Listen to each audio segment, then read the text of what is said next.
Waiting for You. Written by Rainbow Dashie. Chapter 8. Somnis Oblivionis.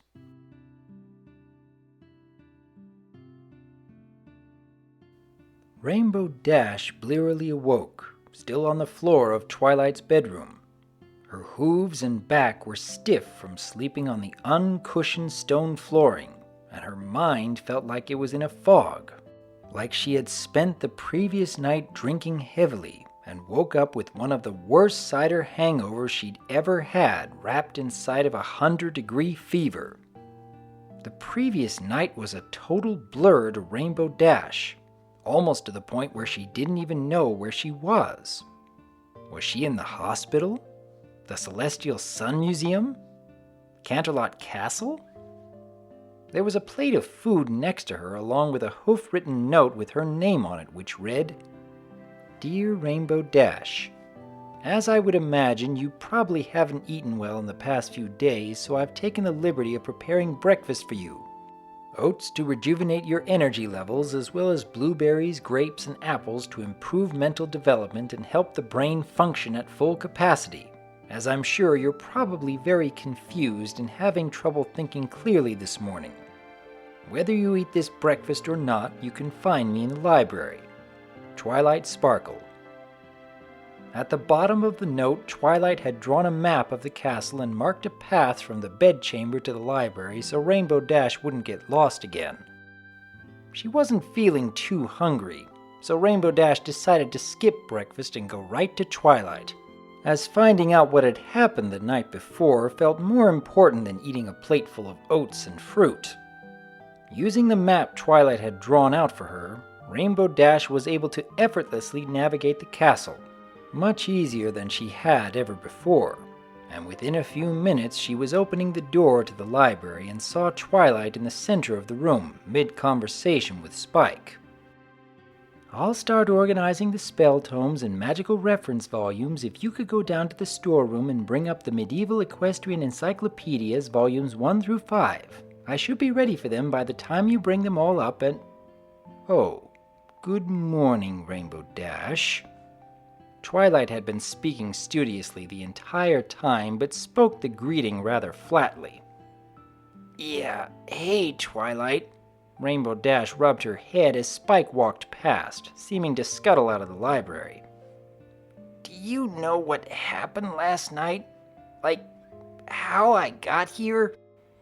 Everything's kind of foggy, and I've got this really bad headache." "Intracranial hypertension," Twilight said whilst removing a spellbook from a box with a large Manhattan shipping label. "Common side effect of somnis oblivionis." "Somnis what?" Rainbow Dash asked. "Somnis oblivionis," Twilight repeated. "Roughly translate to sleep of oblivion. It's a sleep spell." "You put me under a sleep spell?" Rainbow balked. "Why?" "You were pretty inconsolable last night," Twilight shelved her book. "So I put you under." "Inconsolable? I don't remember being inconsolable. Well, I don't remember much of anything. All I remember is getting ready for bed and then waking up on your bedroom floor." "Short-term memory loss, another side effect of somnis oblivionis." Twilight levitated 3 more books onto different shelves, never once turning to face Rainbow Dash. "It's a good spell if you want to put some pony down quick or make them forget the last 8 hours. She stopped to look at the cover of a particularly large compendium. Except the trade-off is a laundry list of cognitive symptoms ranging from short-term amnesia to chronic migraines. Rainbow Dash was about to ask why a spell like that even existed, but decided on something a bit more pertinent to her current situation. "Will my memory ever come back?" "It might," Twilight said nonchalantly as she disappeared around the bookshelf. "It might not. It really depends on how powerful the memories are and if anything triggers them. If nothing triggers them, then the memories are locked away in the deepest parts of your subconscious. Well, is there anything I can do to regain my memory? Rainbow Dash spoke louder so Twilight could hear her from behind the bookcase. It feels important, like I saw something important. Try jogging your memory, Twilight called back from deep in the library. Try remembering what you did yesterday. Rainbow did just that. She searched her memories for the previous day. She remembered waking up and going to Twilight's castle, searching for her friend, and finding her outside. She remembered waking up from her nap and leaving with Gilda and venturing through the Everfree forest. Rainbow tensed silently as she remembered the building, its decrepit halls and empty ruins, and, last but foremost, the skeletons in the bedroom.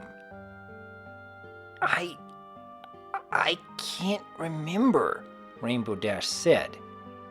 She could remember everything up until she went to sleep, but everything after that was lost in the fog of her mind. Well, if it's not important enough to be remembered, then who knows when the memory will return? Probably never, Twilight said rather aggressively. If you don't mind, Rainbow, I've got a lot of organizing to do.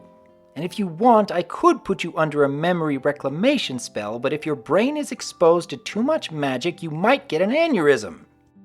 Rainbow Dash heard a series of shuffling noises as if Twilight had unshelved an entire bookcase at once. Rainbow turned to leave, but stopped at the door. Actually, Twilight, the amnesiac Pegasus said from the doorway, I need your help. Oh? With what? Rainbow explained that she had found the building from her dreams, but she wasn't able to find anything significant when she went there. But it felt like there was still something there she needed to find. She left out the part about the skeletons in the upstairs bedroom, but suggested she needed some pony smart to help her get to the bottom of it. No thanks, Twilight swiftly declined. I'd rather organize my books. But I asked for help. I helped you with, well, I agreed to help you with the castle. I guess I really didn't do anything, but I at least sat through your stuffy history lesson, Rainbow Dash said, growing irritated, attempting to find reasons why Twilight needed to help her when she was promptly interrupted. I said no. What's gotten into you today? Rainbow Dash rounded the corner to see Twilight surrounded by piles of books waiting to be placed in their new destinations. Why are you being so short with me? You came into my room at 2 a.m, Twilight wheeled around looking angry. I've been nothing but understanding and patient with your sleep issues, but you've been short with me for days.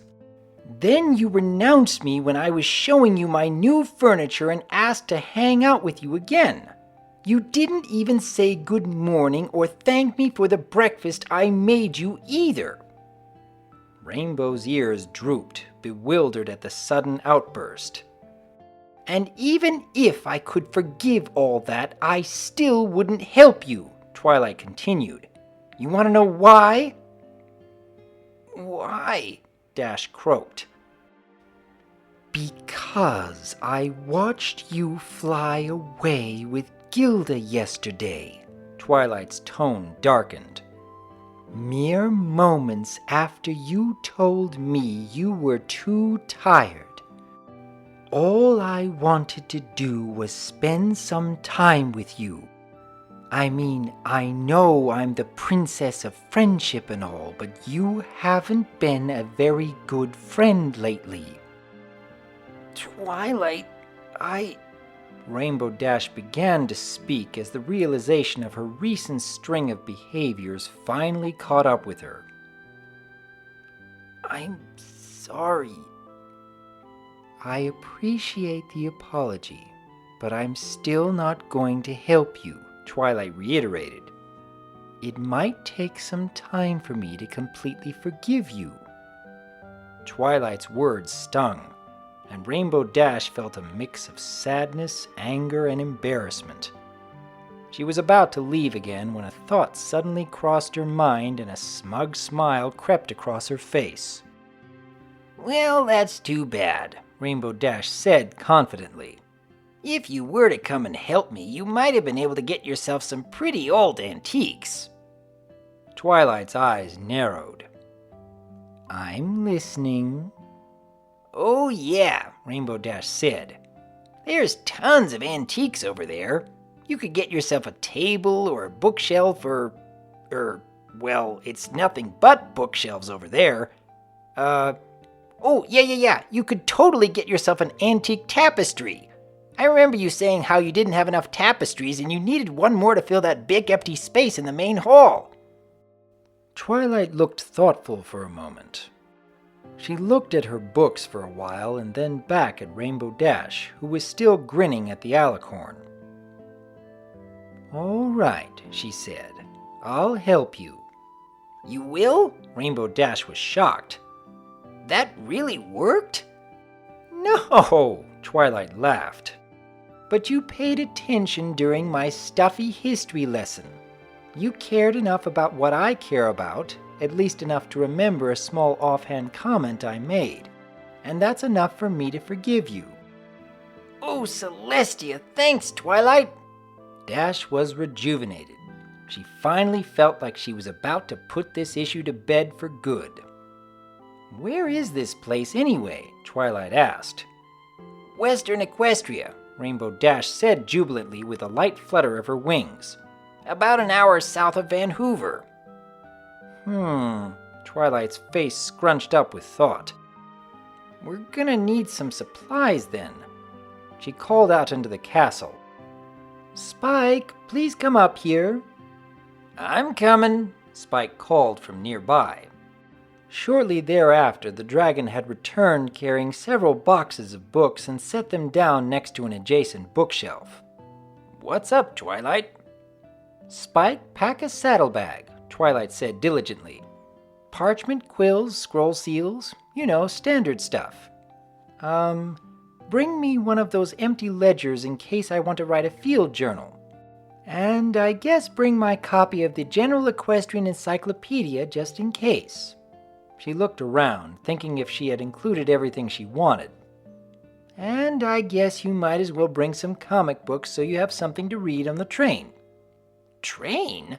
Rainbow Dash and Spike both said in unison. "I'm going with you?" Spike said subsequently. "Why would we take the train when we can fly?" Rainbow Dash spoke over him. Twilight chose to address them both at once. "Vancouver is a 3-hour flight and I'm not a very good long-distance flyer yet, and I need my assistant with me in case I need to send a letter to the princesses or vice versa. And besides, we don't really have time to find some pony to watch you, and we don't really get to go on adventures together that much." "But the train doesn't get anywhere close," Rainbow Dash protested. "It would be so much easier if we flew. And you could use the practice anyway. You'll never get better if you don't practice." "I'd rather not risk an injury," Twilight said, her mind made up. "We can get as close as we can on the train and fly from there. I think the Las Pegasus landing is the closest stop to Vancouver. We'll get off there." "That's like a 6-hour train ride," Rainbow Dash groaned. "It will already be early afternoon by the time we get there." "You did ask for my help," Twilight said matter-of-factly. "This is how you're getting it, unfortunately. I'm sorry I'm not a strong flyer like you are." I know, Rainbow Dash said, pulling on her eyelids. "It would just be so much faster if we could fly." "Well, you could sleep on the train," Twilight said. "You've still got bags under your eyes, so if you catch up on your sleep, it just might feel as fast as flying."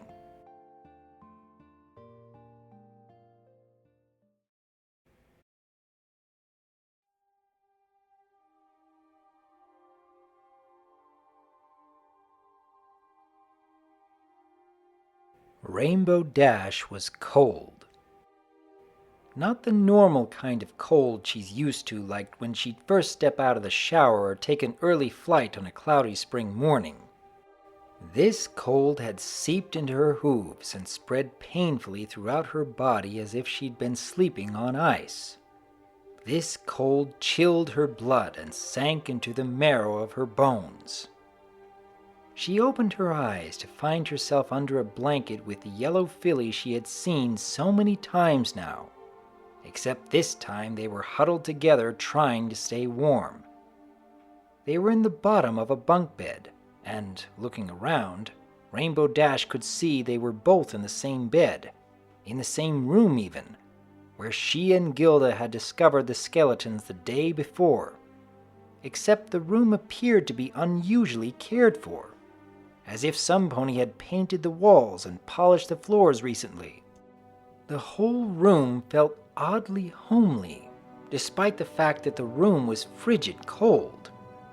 From the bed she could see the large picture window was fogged up and that it was snowing outside. The two of them were shivering. The yellow filly was crying and Rainbow Dash was trying to console her. "Shh, don't cry," Rainbow Dash said. "Dear mother will be back soon." It hurt to talk. Rainbow Dash's face was stinging from the cold. She rubbed her face to try and warm it up and spoke again. "We just have to have faith dear mother will return. She said she was coming back. She always comes back." "But I'm so cold," the yellow filly cried. "I'm so hungry." "I am too," Rainbow Dash said. Her stomach was in a tight knot. "But she told us to wait for her. She'll come back." "But why did she leave us?" The yellow filly trembled. "Why hasn't she returned? We did everything she told us to. We were good. So why hasn't she come back?" I don't know," Rainbow Dash said. "She always said she'd come back when the sun comes up, but she hasn't returned. Why won't she come back?" The yellow filly was shaking so bad from crying in the cold that Rainbow Dash tried to silence her, telling her she needed to conserve her energy. She tried to reassure the yellow filly that everything would be all right, and dear mother would return. But the filly's face was already losing color, her lips turning blue. "Why won't she come back? We were good," the filly kept repeating slower and slower. "Why won't she come? We were good." She had stopped moving. She lay silently in Rainbow Dash's hooves. She didn't speak any more. She didn't shiver any more. And she didn't cry any more. She only laid motionless, holding Rainbow Dash as close as she could. "She's going to come back," Rainbow Dash said. "She promised."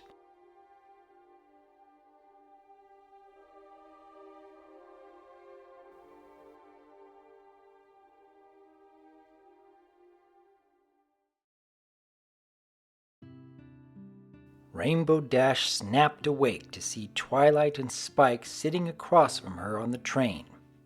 She instantly felt the warmth from the train's auxiliary heaters and her skin stung as if she had just come inside from a cold winter's morning. Twilight was looking out the window, watching the equestrian planes roll by, and Spike was beside her reading a comic book. Rainbow Dash could hear the dull murmur of conversation fade into reality as well, as the quick rhythmic chug of the train traveled down the tracks, punctuated every now and again by the occasional horn. Everything seemed normal, but Rainbow Dash couldn't tell if she was still dreaming or not. She pinched herself with her hooves to be sure, but they felt clumsy and numb as if she had been walking through snow for hours. The sudden motion made Twilight look over. "Oh, hey, you're awake," she said. "You didn't sleep very long. We still have about 2 hours until we reach the Las Pegasus Junction. Why don't you go back to sleep?" "No, that's okay," Rainbow Dash shuddered. I'm good." Twilight waited for a follow-up, but one never came. Instead, Rainbow Dash shifted in her seat and leaned a hoof on the window, resting her head on it, and looked disinterestedly outside. Rainbow Dash's gaze fell mainly on the plains outside the window. Lush, green, wild grass covered the landscape for miles upon miles, obstructed only by the rolling hills that sat far away on the horizon. With nothing of real interest to occupy her vision, the heavy hands of sleep soon began to grab hold of her again. Her eyes became heavier with each passing mile of unobstructed grassland, and soon she could barely hear the chugging of the train wheels. As she was nearing the cusp of sleep, the distinct sound of the train's horn stole her slumber away. Her eyes snapped back open. Her chest was tight. She looked around, breathing quick.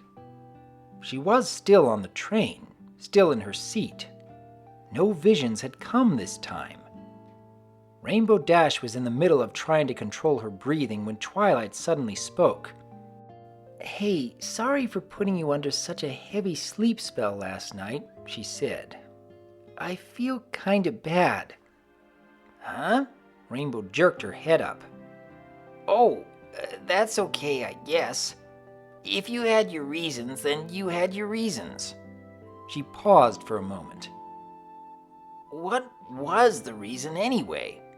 I know you said I was inconsolable, but what happened exactly?"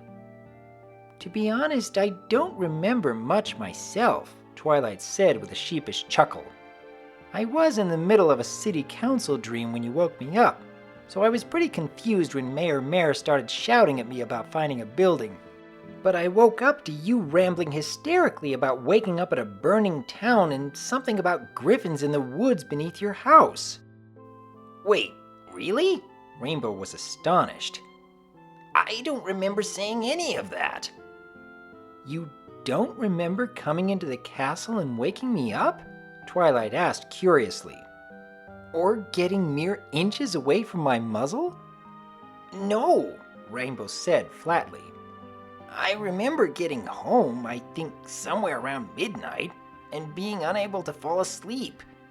My memory is completely blank after that. And then I woke up in your bedroom this morning." "Huh." Twilight sat back in her seat. "You would think you'd remember something given how distraught you were." She was talking out loud more so than she was talking to Rainbow Dash. "But Somnus Oblivionis is an old alicorn spell meant for disorienting and escaping from foes. Perhaps I could have used something less pernicious instead of just blasting you away like I did." Twilight's face twisted up into one of deep contemplation.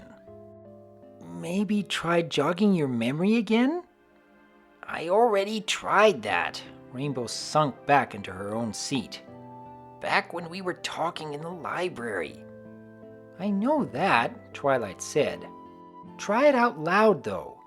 Perhaps hearing yourself talk instead of just thinking it might trick your brain into triggering the memory. Plus, I'm kinda interested in hearing about what you and Gilda did yesterday anyways." "Well, we flew into the woods," Rainbow began narrating her previous day. "Landed short of where we wanted to land, so we tried walking through the forest, but Gilda ended up attracting a pack of timber wolves, so we had to run from them."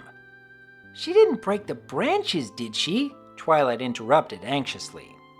"She did." Rainbow rolled her eyes, exasperated. "She thought the rumors were outrageous." "Every pony knows you don't break the branches," Twilight said incredulously. "Apparently every griffin doesn't." Twilight nodded. Continue. Right. So after escaping the Timberwolves, we stumbled upon this weird bundle of vines, Rainbow continued. We tried to investigate it, but the vines wrapped themselves around Gilda's wrist and tried to pull her in. She thinks she might have a fracture. Why does she think that? She said her wrist hurts whenever she moves her claw from side to side. The Pegasus moved her hoof in the air demonstratively. She can stand and walk on it just fine, but moving it in any other direction causes her a lot of pain. Doesn't surprise me, those vines were crushing her wrist pretty bad. I had to do a flying leap just to get them off of her. Dash looked ponderous for a moment, trying to remember what happened next. Oh yeah, this was really freaky. She straightened up in her seat. We found a set of train tracks, or what was left of a pair of tracks. Either way, we followed them for a few miles until we found a rusty old train car just sitting there in the middle of the tracks. It wasn't even connected to anything. We checked it out, and I swear to Celestia it was the same train car I saw in my dreams. Were there any decals on it? Twilight interrupted. Or logos or company names? If there were, we could look them up and find some information, and it might explain some things. I don't think so. Dash shook her head. We checked it out, and the thing was completely covered in rust. It was just a thought, Twilight said, deflating. You were saying? Right. I was saying that it had to be the train car I saw in my dream because nearby we found a trail that led us right to the building from my dreams. We forced the front door open, but it was too late in the afternoon, so it was too dark to explore much of anything except for the upstairs. And it was really only a bunch of empty rooms. Except at the end of the hall we found well, more like I found. Gilda just stood around the whole time. I found at the end of the hall a bedroom, and inside... Rainbow was speaking very emphatically at this point. I found a bunk bed with a pile of bones under a blanket, like a pair of foals had passed away in their sleep or something. What are you two talking about? Spike said suddenly, looking up from his comic book. He had obviously been too engrossed in his reading to have been paying attention to what the adults were talking about. Oh yeah, I guess we never really explained it to you, Twilight said to Spike. She's been having these nightmares for the past couple days. That's why we're going out all this way. She thinks she finally found the building from her dream, so we're going out to investigate it. What's frustrating me the most is just the sheer randomness of it all. Rainbow reclined back down in her seat and rested her back hooves on the seat in front of her. It started with not being able to sleep very well.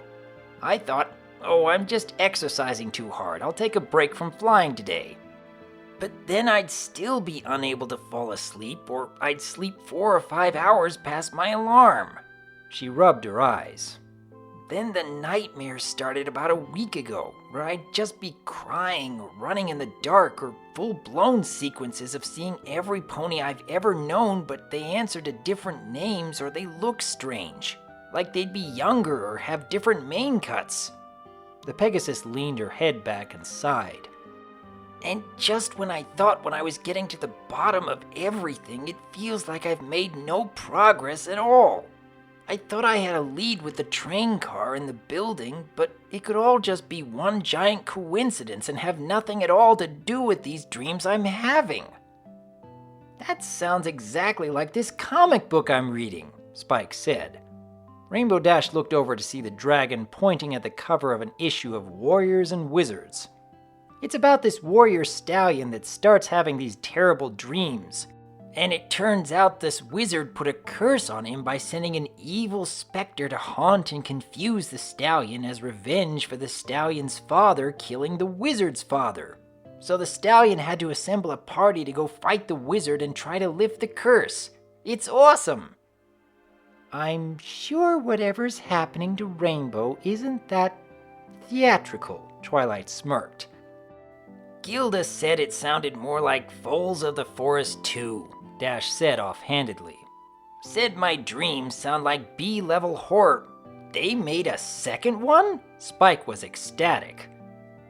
How do you know about the first one? Twilight gave Spike a look. That's a mature-rated film. Have you been sneaking into the movie theater again?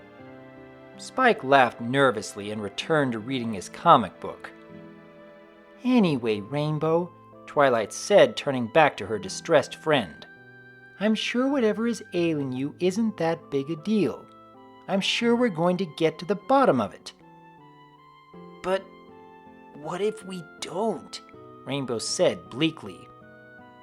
What if we go all the way out there just to find nothing again? What do we do then? What do I do when I go back to the Wonderbolts next week and keep having nightmares of Foles freezing to death? Or Princess Luna trying to teach me how to write a poem?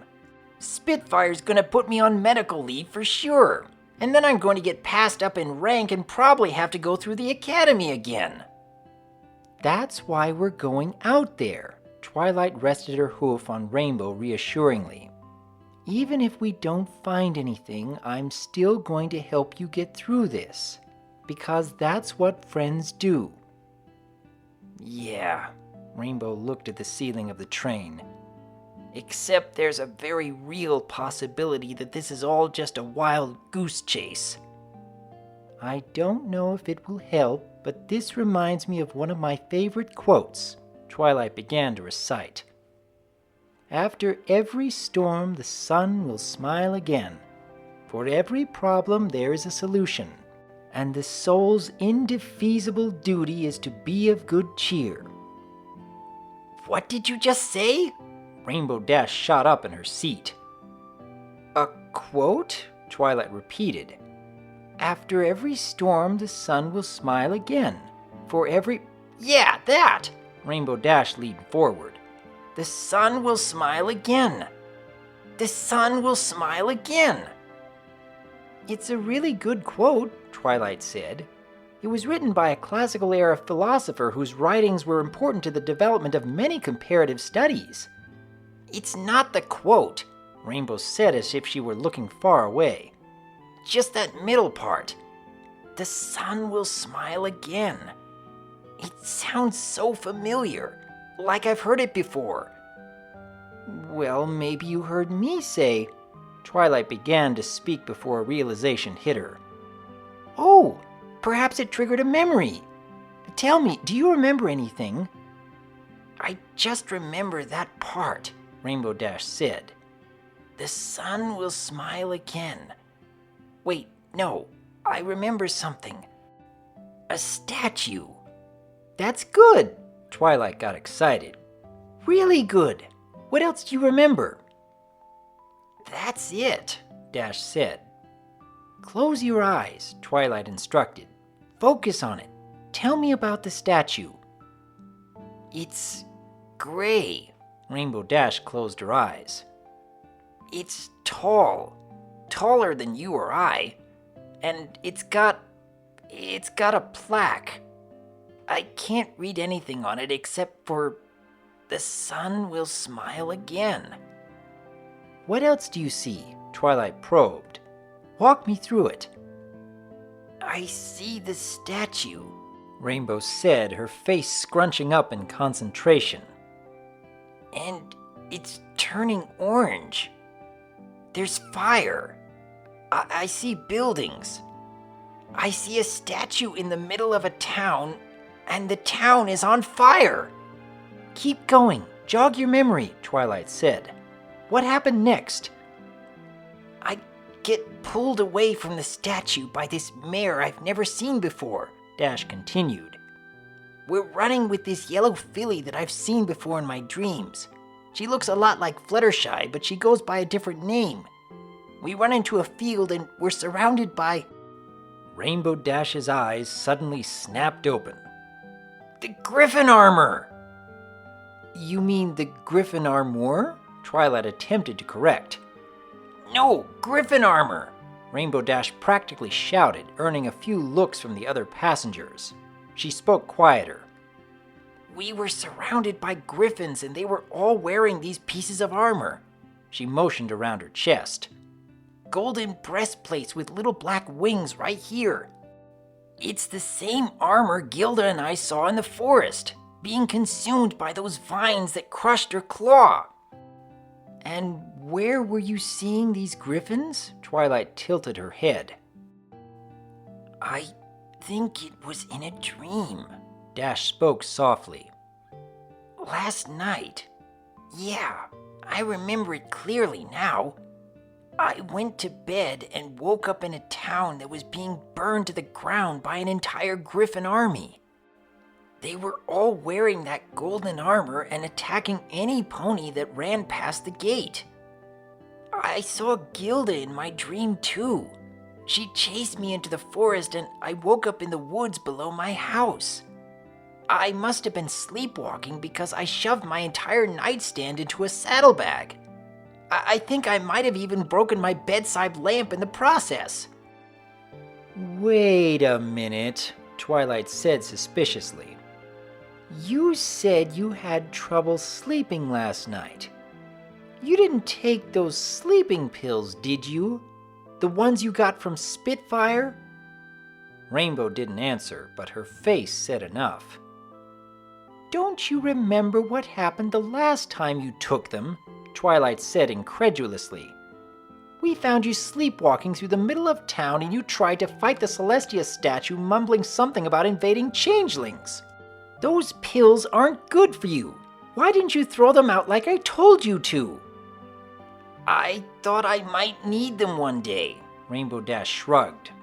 I didn't think anything crazy like that would happen again. That's probably why you came into my bedroom last night, Twilight said self-assured. You were out of your mind on those crazy sleeping pills, and were probably trying to get me to help you fight off those imaginary griffins. But even if it was just the pills, Rainbow Dash's tone went serious. What does it all mean?